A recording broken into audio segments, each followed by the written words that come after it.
এই মুহূর্তে যে খবর আমরা দেখাবো, ভিন রাজ্যে আলু রপ্তানি নিয়ে বড় সিদ্ধান্ত মমতার। মিটল কি সমস্যা?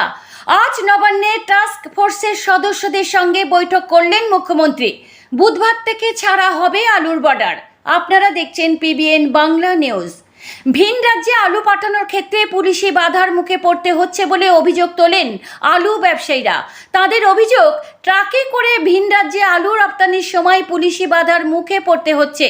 আজকে প্রগতিশীল আলু ব্যবসায়ী সমিতি, স্টোর অ্যাসোসিয়েশন এবং মুখ্যমন্ত্রীর উপস্থিতিতে নবান্নে যে আলোচনার সভা ছিল, তাতে সিদ্ধান্ত হয় আলুর দাম স্বাভাবিক রাখার জন্য আজ থেকে বর্ডার স্বাভাবিক করা হলো।